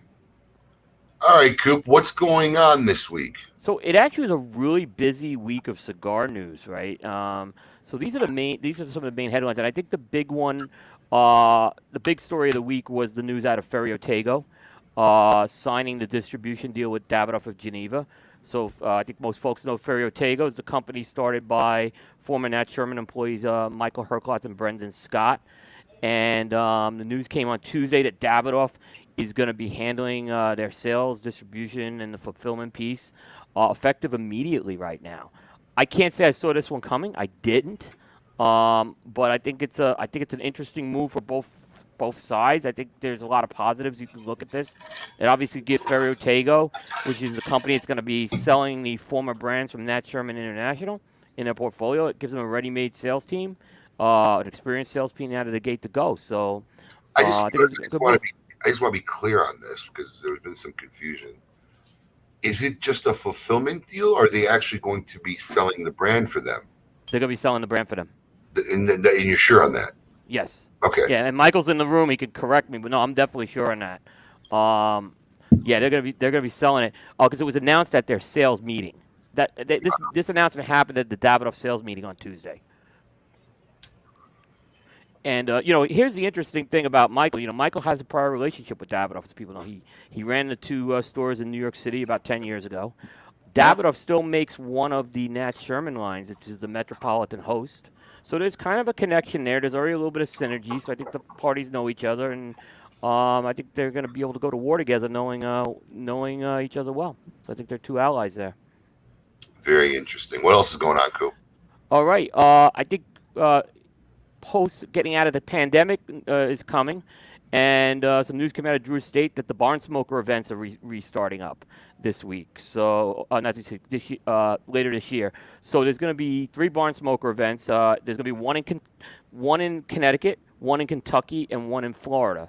They normally have 5, but they're going to do 3. They're going to start in August. The tickets have gone on sale already at barnsmoker.com. I believe you could still get some of those. So those are the they have basically it's kind of going on a day on a tobacco farm in each of these areas right now. Kind of a little under the covers what's happening here though with Drew Estate too. They've started telling their sales force that they're going to be getting back on the road. So you're going to start seeing in a gradual fashion the Drew Estate sales teams start to go into stores in June. They're not all going to go on the road at the same time. They're not, but they're going to gradually start supporting stores and events in June. And then obviously they probably will be much more in full force by the Barn Smoker events. They're also dividing the Barn Smoker events into 2-day events instead of 1-day events. The idea is to have less people at the events. So kind of doing it into 2 groups instead of 1 big group. Except the Kentucky Barn Smoker. The Kentucky Barn Smoker will be a 1-day event. Correct. So yes. That's the only one that will be a 1-day. That is correct. Yes. That is correct. So yeah, and they're not having Louisiana or Pennsylvania this year, which has been ones they've had in the past. Interesting. Well, listen, it's good to see society starting to shift back to normal, which is great news for us because we're definitely our direction at this point is 100% to have a physical event for the Great Smoke in 2022, while continuing to incorporate some virtual aspect of it. And, to hear that people are starting to come back and do these mega events is a good sign for us, too. Abe, are you seeing reps come into your office from other companies now? There are still some people, we've been having Zoom calls with Drew Estate and whatnot, and there are still some companies that aren't, but there have been some companies who have been coming in all last year, reps, but a lot of them have been staying at home. But yeah, a lot more in the last, I'd say 30 to 60 days have now been coming into the store more often. A lot of them are getting vaccinated. And that's kind of what they're waiting for. Yeah. Yeah. I think we're starting to see it a lot too right now. I don't know if you heard the other news that came out of the TPA trade show, which is happening next month, but TPA actually announced that they're going to be the first trade show at the Las Vegas Convention Center when it kind of reopens for conventions. So I thought that was kind of an interesting thing that the cigar industry is going to kick off the restart of the convention business in Vegas that week. Yeah, and what I've heard too, and I heard it through the grapevine, nothing direct. Maybe you've heard something else, but I heard the PCA is like 100% now locked and loaded for Vegas this year. Yeah, I mean, there's that's what I'm hearing. There was some buzz that they may try to push it to October. I don't think that's happening right now from the people I've been talking to. I think everything's pointing to July. I will be in Vegas for PCA. I will not be there for TPA. And it was just too tight a window to get my vaccinations complete and go to TPA. But yeah, I will be at PCA this year in full force. So Eric Guttermison, you owe me $5. You do. Signed, right? Signed. And then hopefully one day I can get my 5 from Carney. It's been over a year now. Yeah, that's really. He's a vulture. He's a vulture. No, it's because he's hiding out in his cabin in Maine this whole time. You watch his videos; he's like in the middle of the woods, in the middle of nowhere. Well, he's also been down in he's in Orlando sometimes too. So That's right. Oh, he's a big Disney. He's a big Disney guy as well, and he feels very safe there. I think So he's like me. I don't think he goes. I think he's like me. He doesn't go to Disney at all. What are you talking about? He's a huge Disney fan. He used to. Oh yeah, work he used there. to work there. That's right. Yeah, Contemporary. right. You're right. He used to work there. Yeah. Yeah, he's there all the. Him and I talk about it all the time. Yeah. I can guarantee. Listen, there's people in this industry that reach out to me privately that don't want me to say that they're huge Disney guys, and they ask me for Disney advice. Because I got there's at least 6 or 7 manufacturers that we've had on this show that have texted me privately that talk specifically about Disney and how they love going to, but everybody rags on them. So just throwing that out there. Yeah. Cool. Paul's the head of the little Disney cult, Right. Now, Paul, have you ever decided to start? Because what's really big, which I'm on TikTok. It's fun, but there are a couple people that give advice on Disney on TikTok and even YouTube, creating small videos. On tips and tricks. You know what, Paul? You should do a series of Disney tutorials from your shower. Well, so we from my shower. Actually, that would be a great twist. Well, Kevin, I have considered it. Actually, I have a buddy of mine as well that we've talked about it. Just haven't pulled the trigger. But I own a bunch of domains, and there's a couple of Disney domains that I do own in case I decide to pull the trigger someday. I'm sure the Disney lawyers are gonna love that when you put those out there. There's a lot of them out there. You can't use the name Disney, Mickey. You got to learn trademark law a little bit. Yeah. I got an announcement, Paul. I'm going to be in Orlando the last week of May, and I am not going to Disney. I want to make that you told us last week. I am going to Corona Cigar. That's where I'm going for my Orlando vacation. It's not far. Tanya and Jeff are like. Yeah, but I don't need to go to Disney. I could just go to Corona Cigar and have my vacation. That's what I'm doing. Now, Paul, Jessica's parents, they honeymoon in Disney. Disney had only been open for 1 year. Wow. So they're huge. They go to Disney. They take the kids. They get the kids a yearly passes. They go like once a month. They're always up there. But they honeymooned in Disney. It only been. I would love to pick their brain about that trip, what it was like. Oh, they just talk about the things that have changed, the photos that and just everything that that's changed since then. Oh yeah, it was mostly swampland when it opened. Yeah. What else you got going on, Coop? Interesting story came out yesterday. Jesse Flores, the man who ran Drew State Subculture Studios, he made an announcement that he is the new creative director of Mombacho Cigars. So we've been talking. Mombacho's been making all these moves over the past week. Now Jesse has announced that he is the new creative director, which I found to be a very interesting move. That one, he made the announcement himself, and two is how is he going to fit in his art style? Who's a great artist, by the way. But it's a very urban, unique type of art style. How will that fit in with Mombacho? I'm assuming we're going to see some big changes in their branding there as a result of that. Yeah, I was hoping you would bring that up, Coop. I'm interested to see because that does not seem like a fit. But then again, where else could Jesse Flores go with his style? All of the cigar companies that are out there, where does he fit in? So I found it. Interesting, like you said, that Mombacho. That's a unique pairing, if you will. Yeah, I mean you're right. Obviously he's going to go someplace in Nicaragua, right? Because he's a Nicaraguan artist. Mombacho, very much a part of Nicaragua landscape. They're in Granada, which is kind of a little different than Esteli. But if you're bringing in someone like Jesse, and Mombacho's got a branding, which is, I don't want to say, it's kind of more traditional. Yeah. And Jesse's got a very contemporary. So what does this mean? Why was this decision made? That's where I was a little disappointed that we didn't hear the announcement from Mombacho directly. Maybe we'll find out more of that information in the next few weeks. But it's clearly they're making some big changes down there. Now I think the branding is going to be something you see huge. And he's certainly a talented guy, and he's going to do well there. So whatever they do. So I think it's people love Jesse. I love Jesse. So it's exciting news there, to say the least. Oh, yeah, for sure. Yep. Maybe there's a rebranding coming. I would assume something's going to happen, or either new branding. That's going to be, I can't see Mombacho getting rid of that volcano. It's Could just be kind of what they are. Yeah. It could be a new line altogether. Yeah. Might not fit any of their current work. Right. And then, it's kind of a change in direction with Mombacho. Will that work for them? I think so. And they've made a ton of moves since the beginning of the year, starting with their former founder coming back as president, to Claudio leaving. We talked about Indiana Ortez coming in last week. So there's a lot of moves happening there right now. Yeah, and then this definitely brings in a new clientele for them. So I don't think your traditional followers of Jesse Flores are necessarily Mombacho, cigar smokers. Like you said, Coop, they're a little bit more traditional in their artwork, their graphics, and everything else. So it's also a chance to bring in new people.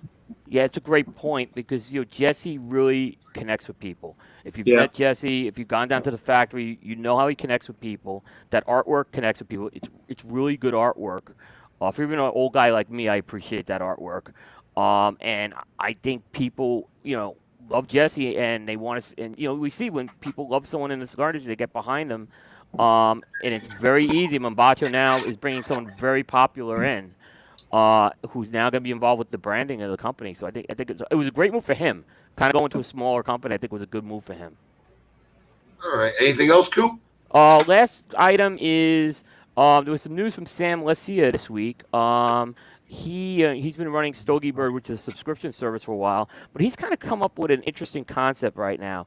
He's launching a brand called Vintage Fresh, and he's going to be another one of these projects where he's basically going to be getting cigars from different factories. But the difference with this one is he has basically procured a ton of these vintage cigar bands that have been unused. And some of these bands go back 100 years. And he's going to be taking these vintage bands and putting them on these unbanded cigars. And the first one's called Red Tips, which is a cigar that was blended out of Eric Espinosa's La Zona.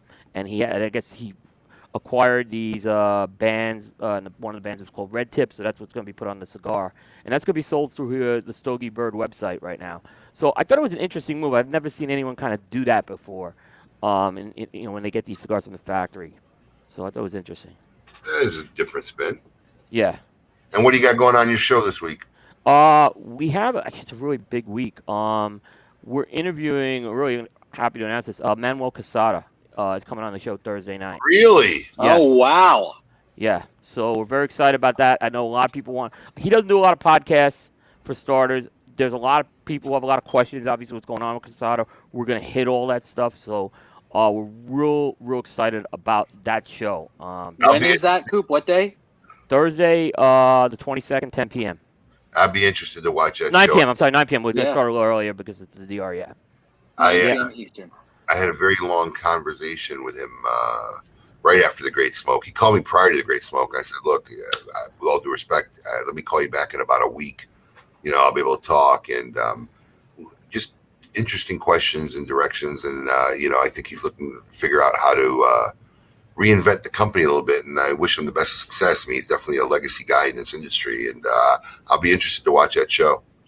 I appreciate. What's interesting too is there's been really the last 4 years since Terrence left, and it's been kind of quieter at Casada, and there's a lot of new smokers who've come in 4 years, and may not know the story behind Manuel, who's he's a Cigar Hall of Famer. This guy, there's a big family history here. So, there's a lot of questions. Why sell Fonseca as well? So I think I'm really looking forward to this interview with him on Thursday. Should be interesting. Yeah. Kudos to you, my friend. Thank you. All right. Well, there you have it. Scoop with Coop. For all your information, check them out at cigar-coop.com. And now, after a 2-week hiatus from the boys here, we need to see where they're at with their top 10 list coming up with Tales of the Tape coming up.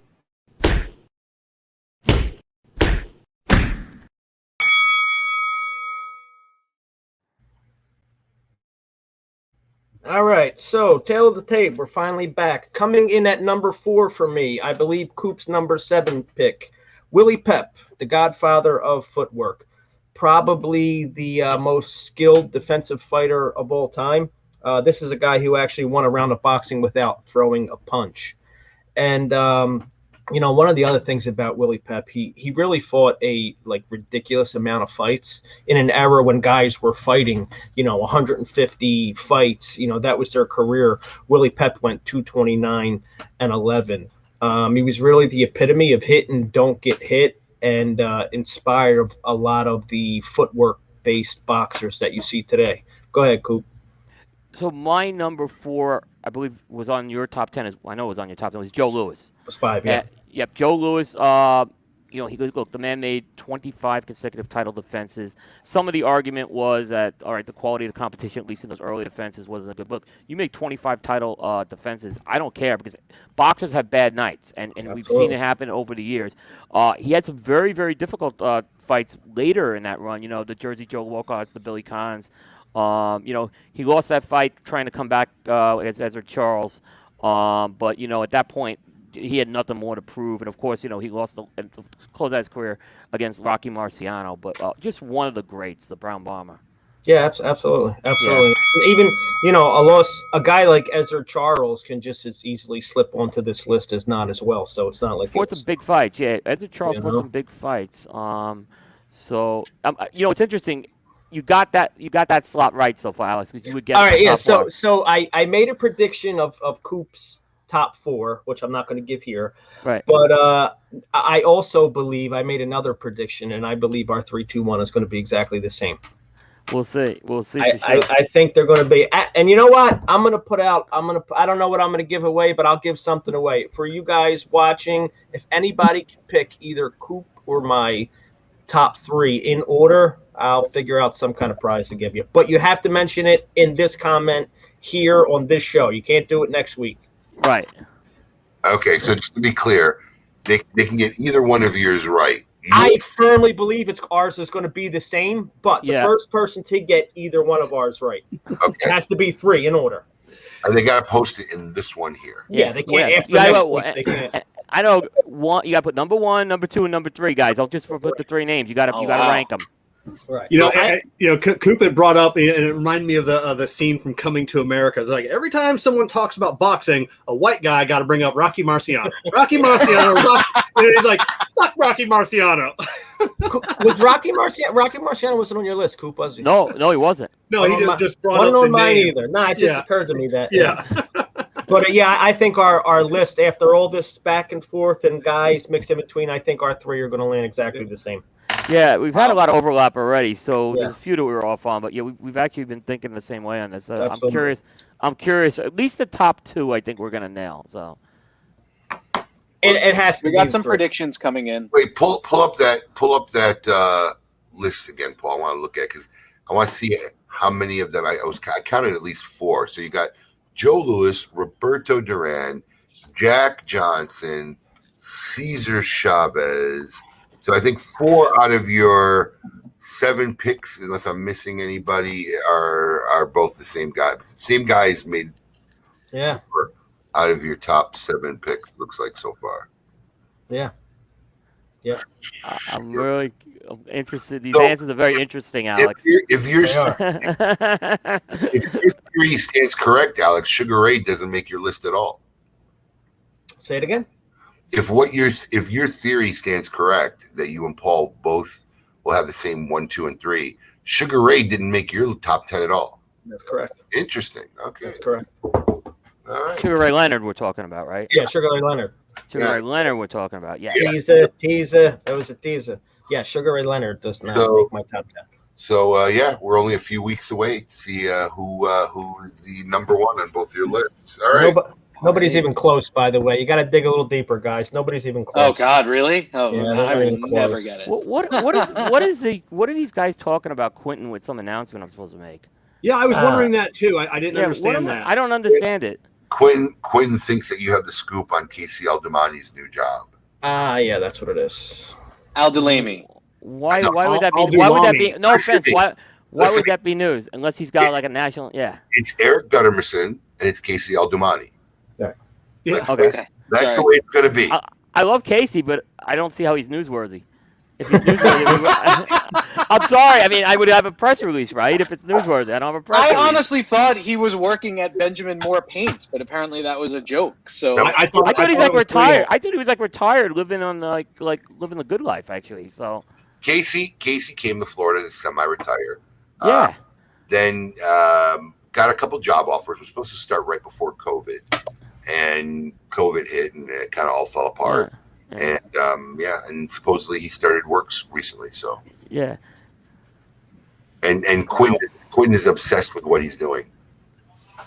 Yeah, he really is. I mean, on every post. I guess, man. I guess Jesse Flores not going to Mambacho is not good enough. I mean, I don't know what else I could do this week. I mean, yeah, I mean. That's well, funny. Coop, I appreciated it, Coop. So thank you for the scoop with Coop. Visit cigar-coop.com for all the latest cigar news and reviews. Coop, we will chat with you next week, sir. Sounds good. All right. All right. Thanks, buddy. In a traditional fashion, we are going to close out our KMA show with the Cigar Insane Asylum. Welcome to the Cigar Asylum, Did you know I'm utterly insane? We all go a little mad sometimes. where logic and reason cease to exist.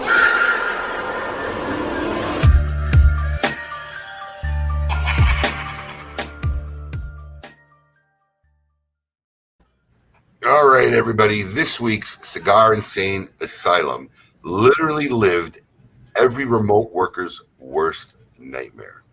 A Canadian Parliament member was caught in a compromising position in a virtual meeting of the House of Commons. William Amos, who has represented the Quebec district of Pontiac since 2015, appeared on the screens of his fellow lawmakers completely naked Wednesday. Really? There you have it. There he is. All right. That many Canadian lawmakers are participating in sessions via video conference instead of in person. Does he got a cigar in his mouth? I was just going to say that. I think he does. Yeah. I don't think so. I think it's something behind him. But Well, I'm saying that he does, and good for him. We're going Whatever with he's it. doing, good for him. I don't find anything wrong with that at all. Me neither. Yeah, that's Kevin's normal day. Yeah. I mean, you just got to make sure you don't ash on your own cock. That's all. Yeah. Absolutely. Yeah. That's why he's got the phone covering it. Right. Yeah. A screenshot obtained by the Canadian press shows Amos standing behind a desk between the Quebec and Canadian flags, his private parts hidden by what appears to be a mobile phone in one hand. This was an unfortunate error, Amos said in a statement by email. My video was accidentally turned on as I was changing into my work clothes after going for a jog. I sincerely apologize to my colleagues in the House of Commons for this unintentional distraction. Obviously, it was an honest mistake, and it will not happen again. According to Claude de Beaufure, a legislator for the opposition raised the incident in a point of order, suggesting that parliamentary decorum requires male parliament members to wear a jacket and tie and shirt and underwear and trousers. Amos was visible only to parliament members and staffers on an internal video conference feed. Because he was not speaking, his image did not show up on the public feed. Luckily for him, though it did make it to the public feed. Well, now, yeah. Congratulations, Mr. Amos. You are this week's inductee into the Cigar Insane Asylum.